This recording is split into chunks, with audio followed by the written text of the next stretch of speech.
2024 లేదా 25లో డిగ్రీ లేదా బీటెక్ చదివారా? సాఫ్ట్‌వేర్ జాబ్ కోసం ఎదురు చూస్తున్నారా? అయితే కోడ్ జ్ఞాన్ 100 డేస్ కోర్సులో చేరండి, జాబ్ సాధించండి. ఎవరికైనా ప్రతి స్టూడెంట్‌కి ఉంటుందని. ఆన్ యావరేజ్ 5 ఎల్‌పీఏతో స్టార్ట్ చేద్దాం అనుకున్నటువంటి వాళ్ళు ఉంటారు. ఈవెన్ కెరీర్ గ్యాప్ వచ్చినటువంటి వాళ్ళైనా సరే. వాళ్ళు కెరీర్‌ని చూస్ చేసుకుంటే కరెంట్ డిమాండ్ ప్రకారం ఏ కోర్సెస్ నేర్చుకుంటే బాగుంటుంది? సో మినిమం 5 ఎల్‌పీఏతో స్టార్ట్ అవ్వాలి అంటున్నారు. సో ఇప్పుడున్న డిమాండ్ బేస్ చేసుకొని నేను ఒక 2 కోర్సెస్ సజెస్ట్ చేస్తా అండి. Okay full stack course. So full stack అన్నప్పుడు మనకి ఇందులో ఎండ్ టు ఎండ్ వస్తుంది. అంటే front end, back end, database, deployment. So end to end నేర్చుకోవాలన్నమాట. అంటే ఒక్క పర్సనే అన్నీ చేయగలిగేంత స్కిల్ నేర్చుకోవాలి. సో ఈ ఫుల్ స్టాక్ కోర్సెస్లో Java full stack, Python full stack ఈ రెండు సజెస్ట్ చేస్తాను.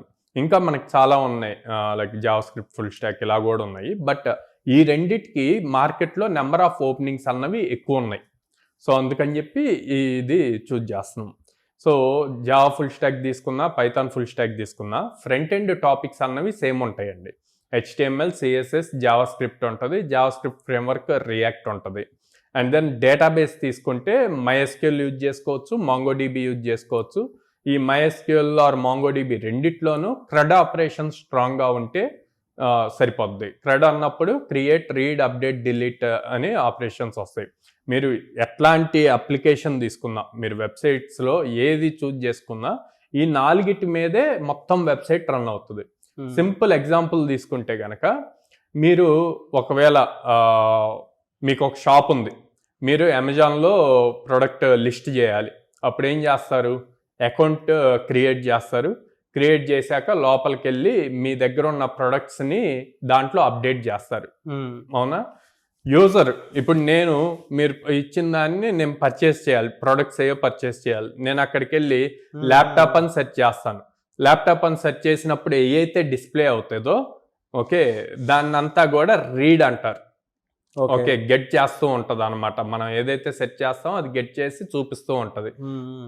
మీరు ఒక ప్రోడక్ట్ రాంగ్గా చేశారు, ఆర్ఎల్స్ నేను ఒక ప్రోడక్ట్ని సెలెక్ట్ చేసుకొని కార్ట్లోకి వెళ్ళి మళ్ళీ నా మైండ్ సెట్ చేంజ్ చేసుకొని అది వద్దు అనుకుంటా. అప్పుడు ఏం చేస్తాను? కార్ట్ నుంచి దాన్ని డిలీట్ కొడతాను. సో మీరు ఎంటైర్ అప్లికేషన్ మొత్తం తీసుకున్నా ఈ 4 ఆపరేషన్స్ మీదే జరుగుతుంది.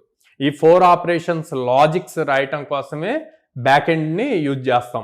అండ్ యూజ్ చేశాక వచ్చే డేటా మొత్తాన్ని స్టోర్ చేయడానికి డేటాబేస్ యూజ్ చేస్తాము. మనం యూజర్ కనిపించడానికి యూజర్ ఫ్రెండ్లీగా ఉండటం కోసం ఫ్రంట్ ఎండ్ యూజ్ చేస్తాం. సో ఓకే బిల్డ్ చేశాక దీన్ని ఒక సర్వర్లో డిప్లాయ్ చేస్తాం. అప్పుడు ఒక URL వస్తుంది. ఈ URL మీరు ఎవరికైనా పంపించండి, ఈ ప్రపంచంలో ఉన్న వాళ్ళు ఎవరికైనా పంపండి. వాళ్ళ దగ్గర ఇంటర్నెట్ యాక్సెస్ ఉంటే మీ అప్లికేషన్ వాళ్ళు యాక్సెస్ చేయగలుగుతారు, వాళ్ళు చూడగలుగుతారు. సో అందుకే ఇప్పుడు మొత్తం ఫుల్ డిమాండ్ అంతా ఫుల్ స్టాక్ డెవలపర్ మీద ఉంది. ఎందుకు ఫుల్ స్టాక్ డెవలపర్ మీద ఉంది? ఓన్లీ మీరు చెప్పినట్టు front end developer, back end developer, database developer ఇట్లా ఎందుకు లేదు అంటే, ఒకప్పుడు ఏ కోర్స్కి ఆ కోర్స్ ఇండివిజువల్ ఉండేదండి. ఇప్పుడు అట్లా కాకుండా ఏదో ఒక దాంట్లో స్ట్రాంగ్ అవ్వాలి, మిగతా వాటి మీద కూడా నాలెడ్జ్ ఉంటే ప్రాజెక్ట్ కంప్లీట్ చేయడానికి కానీ లేకపోతే ప్రాజెక్ట్లో టెక్నికల్గా థింక్ చేయడానికి యూజ్ అవుతుంది. సో మిగతా వాళ్ళు వర్క్ చేస్తున్నారు, బ్యాక్ ఎండ్ మీద వర్క్ చేస్తున్నారు, వేరే టీం ఫ్రంట్ ఎండ్ మీద వర్క్ చేస్తున్నారు. వాళ్ళు ఫ్రంట్ ఎండ్ డిజైన్స్ చేసి ఇతనికి ఇచ్చాడు. ఇతను బ్యాక్ ఎండ్లో చేసేటప్పుడు తినికి ఏదైనా డౌట్ వచ్చినా తినికి ఆల్రెడీ ఫ్రంట్ ఎండ్ మీద నాలెడ్జ్ ఉందనుకోండి, ఈజీగా రిజాల్వ్ అవుతుంది. లేదంటే టైం వేస్ట్ అవుతుంది, మళ్ళీ ప్రోడక్ట్ డిప్లాయ్మెంట్ వరకు డిలే అవుతూ ఉంటుంది. సో అలా అవ్వకుండా ఉండటం కోసం ఇప్పుడు కంపెనీస్ అన్నీ ప్రతి టీంలో కూడా ఫుల్ స్టాక్ డెవలపర్ ఎవరైతే ఉన్నారో వాళ్ళకి ఎక్కువ ప్రియారిటీ ఇస్తుంది అనమాట.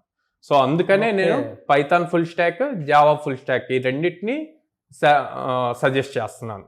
సో ఇవి చేసి ప్రాపర్గా యాజ్ ఇట్ ఈజ్ మనం ప్రాజెక్ట్స్ ప్రాపర్గా బిల్డ్ చేసుకొని అప్స్కిల్ అయ్యి నేర్చుకొని వాటిని గిట్హబ్లో పెట్టి గిట్హబ్లో వచ్చిన లింక్ని రెజ్యూమ్లో అప్డేట్ చేసుకొని అట్ ద సేమ్ టైం లింక్డ్ఇన్ని యూజ్ చేసుకుంటే కనుక ఈజీగా 5 LPA జాబ్స్ క్రాక్ చేయొచ్చు. ఎనీవేస్ థ్యాంక్ యూ అండి. Thank you so much Sairam garu. Thank you అండి.